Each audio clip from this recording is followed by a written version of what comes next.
Ennesima fumata nera tra sindacati e direzione dell'azienda sanitaria Friuli Occidentale, confermato lo sciopero generale del 13 maggio, trovata invece l'intesa a Udine. La Cimolai di Pordenone vince una commessa da oltre 120 milioni per la nuova metropolitana di Parigi. Si affianca la ICOP di Basiliano che si era aggiudicata lavori per altri 27 milioni. La battaglia per il Contarena arriva nelle aule penali. La società che gestisce il centralissimo bar di Udine fa causa al comune, sul tavolo una denuncia per abuso d'ufficio. Parte oggi la settimana della cultura friulana con eventi in tutta la regione fino al 15 maggio, inaugurazione con i film del regista udinese Guido Galanti, Roberti, friulano, simbolo identitario fortissimo. Ufficializzate le squadre alla vigilia della partenza del Giro d'Italia da Budapest, al via ci saranno Alessandro De Marchi e Davide Cimolai, con loro il DS Gasparotto.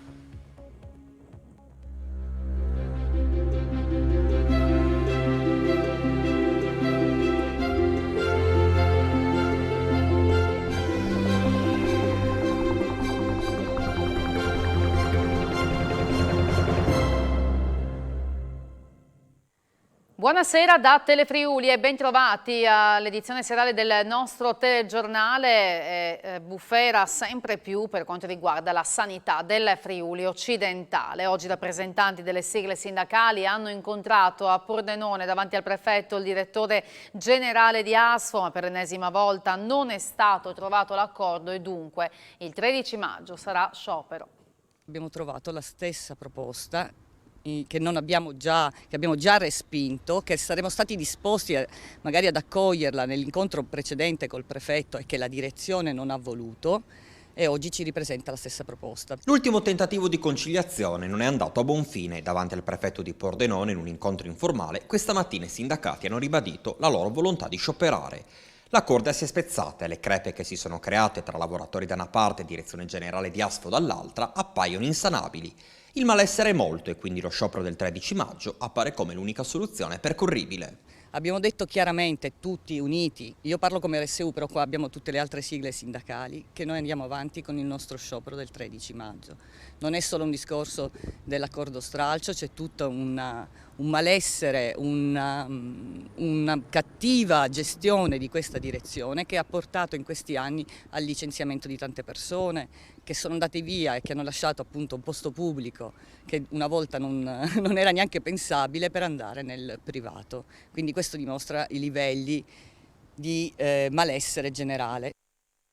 A Udine invece CGIL e UIL sospendono lo stato di agitazione del personale sanitario per quanto riguarda l'azienda sanitaria universitaria del Friuli Centrale. Questo dopo l'esito positivo degli incontri in prefettura con la direzione generale dell'azienda sanitaria. Scongiurato lo sciopero all'ospedale di Udine grazie all'esito positivo dei due tavoli di conciliazione, uno con CGIL e l'altro con la UIL, che si sono tenuti in prefettura, mentre davanti a Santa Maria della Misericordia si svolgeva un presidio organizzato dalla UIL. Diverse le richieste delle due organizzazioni sindacali. Per la CGIL, che ha congelato lo stato d'agitazione, sono la carenza di personale e le liste d'attesa. Certe situazioni che avevamo segnalato si sono risolte con la presentazione del piano attuativo 2022. La UIL ha invece puntato il dito soprattutto contro la mancata applicazione dell'Istituto delle Progressioni Economiche Orizzontali. Abbiamo sospeso lo stato di agitazione perché siamo riusciti a portare a casa un grande risultato per tutti i lavoratori di ASUFC. Soddisfatto dell'esito degli incontri, il direttore generale di ASUFC, Denis Caporale. L'azienda si è impegnata a riconoscere ai lavoratori i giusti istituti e il giusto riconoscimento anche economico. Nel nostro PA, nel nostro piano attuativo, praticamente sono previste più di 500 assunzioni. Dopo 29 anni di servizio ha deciso di lasciare la sanità pubblica. È la storia dell'infermiera Stefania Bellotto che si è dimessa da ASFO. Le condizioni di lavoro erano inaccettabili, ha detto, meglio il privato. Addio al posto fisso. Dopo 29 anni di servizio senza alcun rimpianto, lo ha detto Stefania Bellotto, 48 anni, infermiera di Brugnera, che ha deciso di lasciare la sanità pubblica per abbracciare quella privata. Una scelta coraggiosa, ma a suo dire non c'erano più le condizioni per lavorare per l'azienda sanitaria del Friuli Occidentale. Il problema fondamentale di tutti i colleghi che lasciano è che la qualità di vita in ASFO è impossibile, cioè non ci sono più i riposi, non ci sono più le ferie, non si può chiedere un permesso perché le condizioni di lavoro sono talmente pesanti e la carenza di personale cronica è talmente importante che non si riesce più ad avere una vita al di fuori. Oltre a questo mettiamoci anche lo stipendio e gli ultimi fatti sono quelli che le persone hanno preso 150-200 euro in meno in busta paga. È una cosa indegna. Una volta date le dimissioni, Bellotto è stata assunta a tempo indeterminato dall'Archesis, la cooperativa che eroga servizi di trasporto e soccorso con ambulanze. I professionisti se ne vanno in cerca di qualcosa e di qualcuno che offre sicuramente una qualità di vita migliore, stipendi migliori e soprattutto sicurezza migliore. I dati della pandemia in regione con 858 nuovi contagi e 4 morti tra i 99 e 88 anni. Nel dettaglio su 4.459 tamponi molecolari rilevati 612 nuovi contagi, la percentuale di positività è del 13,7%, 246 casi invece da 3.514 test rapidi, 9 le persone in terapia intensiva, negli altri reparti 171 i ricoverati e nell'ultima settimana in regione c'è un andamento in crescita della pandemia, lo rileva il GIMBE. Nella settimana dal 27 aprile al 3 maggio i nuovi casi sono aumentati del 5% rispetto a quella precedente, pur senza riflettersi sui numeri della sanità regionale. Infatti i dati delle terapie intensive e delle aree mediche restano sotto la soglia di allerta e sotto la media nazionale, con l'1,7% dei posti occupati da pazienti Covid in terapia intensiva e il 13% nelle altre aree sanitarie. Bandiera nera in regione Gorizia, dove i casi in una settimana sono aumentati del 33%. In controtendenza invece Trieste, dove i nuovi positivi tra una settimana e l'altra sono calati del 12%. Sotto la media italiana restano invece anche i dati delle vaccinazioni, con le quarte dosi ferme al 4,6% degli over 80 e del 10,5% degli immunocompromessi. Dati negativi anche per quanto riguarda la copertura vaccinale dei bambini tra i 5 e gli 11 anni, con solo un bambino su 4 che ha completato il ciclo vaccinale. Oggi è la giornata mondiale contro la pedofilia e a causa della pandemia c'è stata un'escalation di addescamenti online. Sono 72 i bambini addescati da pedofili senza scrupoli nel 2021 in Friuli Venezia Giulia, un incremento del 49%. Il dato è emerso dal compartimento della Polizia Postale della regione con a capo la dottoressa Manuela De Giorgi che, nella giornata nazionale contro la pedofilia, sottolinea come la pandemia abbia accelerato i processi di avvicinamento tra bambini e internet. Lo scorso anno sono state 36 le persone denunciate e in questo 2022 il trend non sembra diminuire, visto che con l'operazione Luna, conclusa pochi giorni fa, una persona è state arrestate e altre 29 denunciate per detenzione, cessione e divulgazione di materiale pedopornografico sul territorio nazionale. La complessità di questa minaccia, aggiunge De Giorgi, impone continui sforzi di adeguamento e una sinergia costante sia con i collaterali organismi esteri di polizia che con il mondo dell'associazionismo attivo per la tutela dei minori, in un'ottica di sistema in cui la prevenzione integra l'opera repressiva che con grande assiduità e impegno gli operatori della Polizia Postale e delle Comunicazioni portano avanti ogni giorno. Ed è boom anche di tradimenti sul web. I tradimenti corrono sul web o ancora di più sulle app. Mai come in questo momento psicologi e psicoterapeuti stanno riscontrando un aumento di casi di coppie in crisi per colpa di ciò che si può trovare in rete. Calano quindi le interazioni dal vivo, aumentano quelle virtuali e i guai sentimentali non mancano. Ci sono app di incontri, app dove le persone si cercano con la finalità di fare o aprirsi a dei giochi erotici, piuttosto app dove volontariamente si va anche per tradire. Quindi diciamo che anche da questo punto di vista le relazioni, quali quelle proprio amorose o della coppia, cominciano anche a risentire e tante volte in studio giungono anche per l'appunto delle situazioni di sofferenza e di tradimento, dove magari non si consuma fisicamente come il tradimento, un po' come siamo portati a pensarlo tradizionalmente. C'è una via d'uscita? Ecco i consigli dell'esperta. Intanto riconoscere ciò che è veramente importante e dare un'attenzione concreta, tangibile, visibile a chi ci sta fisicamente accanto. Dopo la ICOP di Basiliano, anche la pordenonese Cimolai ha ottenuto una commessa da oltre 122 milioni di euro per la realizzazione di una linea della metropolitana di Parigi e di una nuova stazione tra un anno, l'inizio dei lavori. La metropolitana di Parigi parlerà sempre più friulano. Dopo l'annuncio dell'appalto da 27 milioni di euro affidato alla ICOP di Basiliano per i lavori di costruzione della nuova linea 18, anche la Cimolai prenderà parte in modo consistente al progetto Grand Paris Express. L'azienda pordenonese si è aggiudicata i lavori affidati a un raggruppamento temporaneo di imprese per la realizzazione del secondo lotto della linea 17 per un valore di oltre 122 milioni di euro. Il progetto è stato assegnato dalla società Grand Paris e riguarda la tratta che collegherà a nord della capitale francese il comune di Gonesse con quello di Tremblay-en-France. Si estenderà per 5,2 km, di cui 3,4 sviluppati su viadotti con struttura in acciaio verniciato dalla grande valenza architettonica. È prevista inoltre la costruzione di una nuova e moderna stazione in corrispondenza di Parc d'Exposition. Cimolai si occuperà della progettazione esecutiva, della fabbricazione, del trasporto e del montaggio in opera delle strutture metalliche dei viadotti e della stazione. Per la realizzazione della commessa è previsto l'utilizzo di circa 23.000 tonnellate di acciaio e l'impiego medio di 15 ingegneri, 30 tecnici e 100 operai specializzati in officina e in cantiere. I lavori inizieranno a giugno 2023 e termineranno a settembre del 2026 per consentire la messa in servizio della linea nel 2028. Cresce ancora la quota di sparcasse nel capitale sociale di Civibank. Le adesioni dopo la proroga saranno possibili fino al 20 maggio e 5 giorni dopo ci sarà l'assemblea dei soci. Intanto l'attuale CDA di Civibank ha depositato il ricorso al TAR del Lazio chiedendola sospensiva.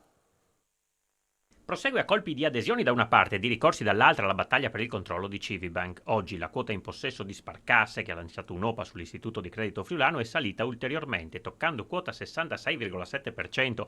Le azioni consegnate hanno superato i 13 milioni e i warrant i 7 milioni. La chiusura dell'OPA è stata fissata al 20 maggio, dopo la proroga di 2 settimane ottenuta ieri, e permetterà a coloro che vorranno conferire le azioni di farlo con maggiore calma. Ora si guarda all'assemblea dei soci del 25 maggio, che decreterà la nuova governance della banca con le due liste contrapposte, quella presentata da Sparcasse con a capo la manager Alberta Gervasio e quella dell'attuale CDA che propone la riconferma di Michela Del Piero. È bene ricordare che l'aver già aderito all'OPA non impedisce di poter partecipare all'assemblea, perché per votare è necessario aver avuto la titolarità delle azioni il 20 aprile, mentre la consegna delle azioni, in caso di adesione all'OPA, entro la fine del periodo è invece prevista in calendario per il 25 maggio. Intanto è arrivata anche l'ufficialità sul ricorso presentato al TAR del Lazio il 2 maggio da parte dell'attuale CDA di Civibank, che chiede una sospensiva al tribunale amministrativo, contestando alla Banca Altoatesina e in particolare alla Fondazione Sparcasse che la controlla la violazione della legge Amato sulle acquisizioni di altre banche da parte di fondazioni bancarie. Al momento non è ancora stata fissata una data per l'udienza in Camera di Consiglio. Parallelamente resta aperto il ricorso al Tribunale dell'Unione Europea per le stesse motivazioni. A riguardo il presidente di Sparcasse, Gerhard Brandstetter, ha definito il ricorso al TAR ancora più infondato del primo. La prossima settimana torna l'appuntamento con Olio Capitale, il salone dedicato agli extravergine d'oliva che dopo la pandemia può nuovamente accogliere il suo pubblico. Con oltre 170 espositori e 16 buyer da tutto il mondo torna da venerdì 13 maggio Olio Capitale, la rassegna dedicata agli extravergine d'oliva ospitata a Trieste nel Convention Center di Porto Vecchio. L'Italia è uno dei principali produttori di olio d'oliva dietro la Spagna e può contare su 160 milioni di piante con 381.000 tonnellate di produzione. In regione è la produzione della varietà bianchera a tenere un buon livello. L'aspettativa è tanta, il nostro sforzo è stato veramente importantissimo perché comunque costa, comunque per far venire gli espositori anche noi abbiamo dovuto, come dire, andarli incontro perché la gente sull'incognita spesa, devo dormire 5 giorni, devo stare qui, eccetera, eccetera. Insomma, li abbiamo un po' accontentati per la ripartenza. Noi ci crediamo e confido nel grande afflusso del mondo nostro, della regione Friuli-Venezia Giulia, del Veneto e soprattutto nel mondo a noi vicino, Austria, Slovenia e Croazia.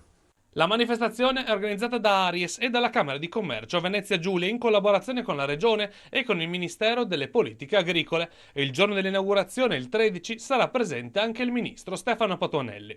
A Olio Capitale è abbinato anche un concorso a cui hanno partecipato circa 160 produttori e il vincitore verrà svelato nella giornata inaugurale. Lascio dopo 20 anni orgoglioso di aver guidato il gruppo fino al raggiungimento di posizioni di leadership mondiale nei principali settori in cui opera, anche grazie a una squadra che non ha eguali nel mondo. Lo ha detto la DD Fincantieri Giuseppe Bono a margine dell'approvazione dei risultati del primo trimestre 2022. Proprio quella squadra a tutte le maestranze di Fincantieri e alle migliaia di aziende della catena di fornitura ha voluto rivolgere il suo più sentito ringraziamento per l'impegno e la dedizione dimostrati nel perseguire e raggiungere gli ambiziosi obiettivi che, ha detto, ci eravamo dati. Ai miei successori ha aggiunto l'augurio di buon lavoro, comprendendo pienamente la responsabilità che si accingono ad assumere. Ha chiuso Bono. Una denuncia in procura per abuso d'ufficio. La società che gestisce il Contarena porta la battaglia al comune di Udine anche in campo penale.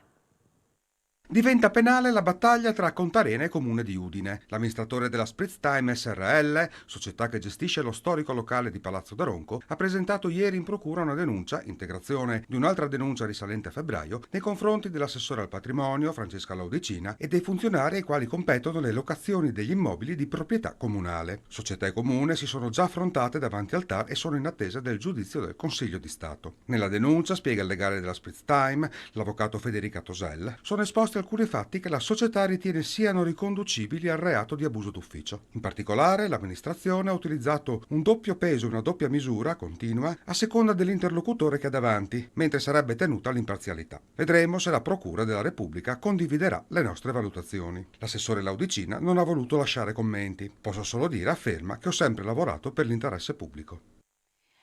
E andiamo a Pordenone perché stamattina c'è stato un blitz all'ex scuola Parini, era diventata un bivacco notturno.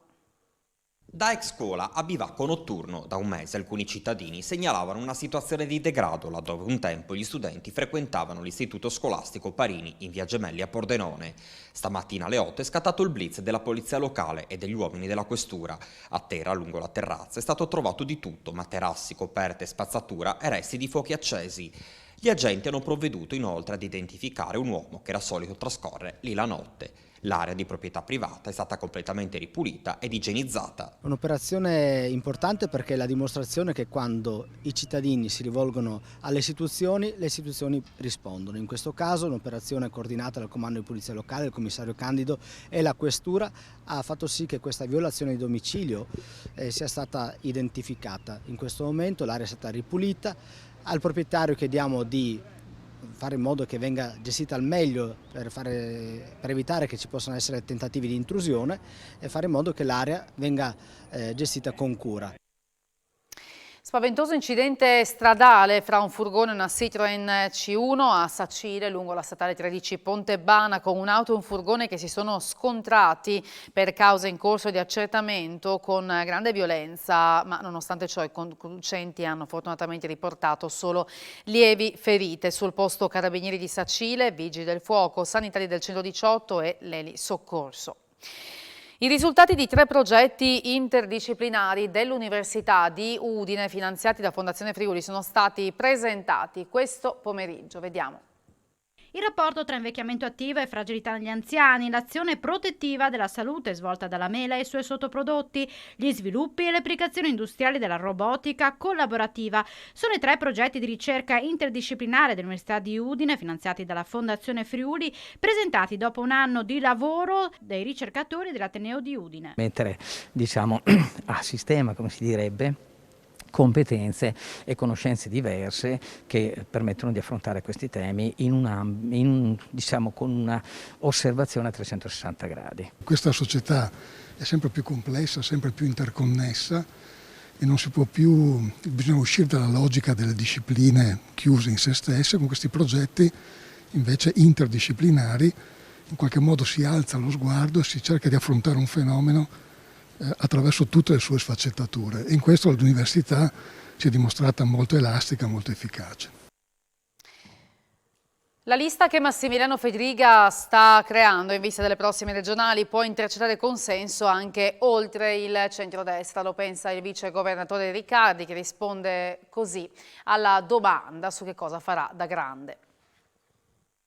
Ma Riccardi è già grande da un po', quindi non credo che sia importante cosa farà Riccardi, anche perché non sono in grado di dirvelo. Il vicepresidente non si sbilancia sul suo futuro a Roma o FVG, è troppo presto. Tante oggi le incognite su cosa succederà nel 2023 quando si voterà per il rinnovo del Parlamento, al netto di possibili sorprese autunnali e, soprattutto, per le regionali. L'unica certezza è che l'attuale presidente Massimiliano Fedriga ha detto che si presenterà di nuovo. E questo vede tutti noi a suo sostegno, conferma l'alleanza che l'ha sostenuto nel corso di questa legislatura e annuncia questa novità della sua lista che porterà il suo nome, che è un po' un modello che stiamo vedendo un po' in tutti i comuni e in tutte le regioni, quindi credo che faccia bene a fare questo per intercettare anche quel consenso che a mio parere il presidente Fedriga ha al di là del perimetro della sua coalizione, perché l'abbiamo visto all'opera e l'abbiamo visto lavorare con grande stima anche da elettorati che non guardano al centrodestra. Una lista dunque che potrebbe anche intercettare i moderati. Resta anche da capire il futuro di Forza Italia. Circola anche un sondaggio su una possibile fusione con Italia Viva di Matteo Renzi. Fantapolitica perché di tempo ne manca molto. Sicuramente un anno è poco, ma nello stesso tempo è ancora lungo e ci sono le amministrative, ci saranno le politiche prima, quindi vedremo come si evolverà nel corso di questi mesi. Mi pare di vedere che l'effervescenza dell'avvicinamento alla scadenza elettorale da parte in particolare dell'opposizione si stia già muovendo. Le regioni a confronto con la Corte Costituzionale c'era anche il presidente del nostro Consiglio regionale, Zanin. I presidenti dei consigli regionali si sono confrontati oggi a Roma alla Corte Costituzionale in un incontro di studio che ha trattato anche il tema della legislazione nell'ambito delle regioni. Per il Friuli Venezia Giulia era presente Piero Mauro Zanin, che è intervenuto nel dibattito. Ho avuto modo di poter portare la posizione delle regioni a statuto speciale, dove negli ultimi tempi questo contenzioso si è molto limitato grazie alla concertazione, cioè alla possibilità di definire col governo e con il Consiglio regionale posizioni comuni. Il Presidente Amato ha invitato le regioni a volare alto anche dal punto di vista legislativo sulla qualità delle stesse leggi per fare in modo che l'identità e la comunità dei nostri cittadini e delle nostre cittadine possa essere al meglio rappresentata per il bene comune e in questo possa anche rappresentare un futuro per un'Europa che sia magari meno centralizzata negli Stati e più un'Europa delle comunità dei popoli. Domani i 46 anni dal terremoto del 76, le principali manifestazioni si svolgeranno a Gemona. Il 6 maggio ricorre il 46esimo anniversario del terremoto, la cui furia rase al suolo interi paesi del Friuli. Il ricordo di quell'interminabile scossa che causò perdite, sofferenze e paura, ma anche solidarietà, amicizia e rinascita, è sempre vivo nelle comunità della Pedemontana e dell'Alto Friuli che hanno organizzato diverse cerimonie. In particolare nel Duomo di Gemona, riferisce il sindaco Roberto Revelant, alle 20 sarà celebrata la messa alla quale è prevista la partecipazione del governatore del Friuli Venezia Giulia Massimiliano Fedriga, del sottosegretario al Ministero degli Interni Carlo Sibilia e di rappresentanti della Commissione Affari Costituzionali in questi giorni in Regione per attività legate all'emergenza profughi. Successivamente dal sagrato della chiesa partirà la processione verso il cimitero dove sarà deposta una corona in memoria delle 400 vittime di Gemona. A 46 anni dal terremoto, a Gemona ci sono ancora delle incompiute come il castello e l'ex ospizio di via Altaneto, ma l'opera prioritaria è continuare a seguire l'eredità che ci ha lasciato Zamberletti, conclude Revelant, a partire dalla prevenzione e dall'adeguamento degli immobili.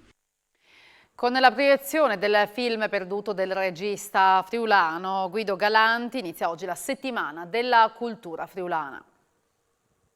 Il friulano rappresenta un'identità di una parte importante, di una fetta importante della regione Friuli Venezia Giulia, e quando sviluppi in modo forte un'identità, sviluppi quell'attaccamento al territorio che consente anche alle attività imprenditoriali di poter credere e maggiormente investire sul proprio territorio per la crescita della propria comunità. Ha preso il via oggi la settimana della cultura friulana con un ricco calendario di eventi scaricabile sul sito filologicafriulana.it e di incontri per valorizzare la lingua che da sempre ha aggiunto valore alla specialità del Friuli Venezia Giulia. In questo senso la regione lavora anche a possibili sviluppi in ambito turistico. E noi la vediamo anche da questo punto di vista, e lo penso per tutte le lingue minoritarie presenti nella regione Friuli Venezia Giulia. Alcune hanno, le quali tutte hanno una peculiarità, che è quella anche di poter attrarre dal punto di vista turistico, quindi poter fidelizzare e unire una comunità, ma anche quello di attrarre turismo che lo vediamo anche in altre regioni italiane che da questo punto di vista sono partite molto prima, penso al Trentino Alto Adige, possono impostare anche una campagna promozionale sul profilo dell'identità linguistica. Dopo 2 anni di stop, sabato torna il premio Nonino e Telefriuli trasmetterà l'evento in diretta.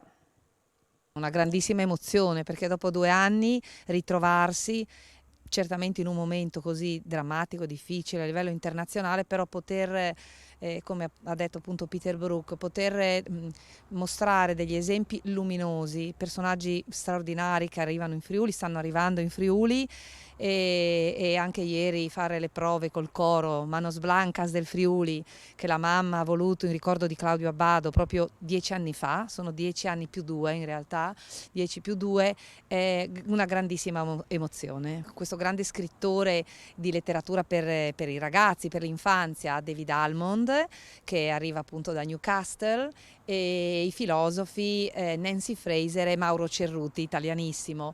Sì, saranno dei messaggi molto importanti e ovviamente non vediamo l'ora di incontrarli personalmente, e quest'anno peraltro per noi è un momento anche molto speciale, perché sono i 45 anni del premio Nonino, da quando il papà e la mamma hanno istituito il premio Nonino Risidaur per salvare vitigni autoctoni friulani in via di estinzione, come lo schioppettino, il pignolo, il tacelenghe, in altra misura la ribolla gialla, perché loro volevano distillare la grappa monovitigno. Erano partiti nel 73 con la grappa con un monovitigno piccolite ed erano innamorati, come siamo ancora oggi, del nostro Friuli, delle nostre tradizioni, e da lì è partita questa straordinaria avventura che ci ha portato a scoprire e a portare in Friuli delle persone meravigliose.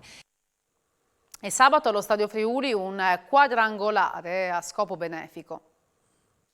Un quadrangolare di calcio dove se la vedranno i rappresentanti di altrettante compagini, la nazionale dei prefetti, attori con forte presenza di esponenti delle fiction, donatori di sangue, le vecchie glorie dello sport, e anche la nazionale dei prefetti. Sarà una competizione che avrà come teatro lo Stadio Friuli e un fine benefico. La formazione della FDS è top secret, compreso il suo allenatore.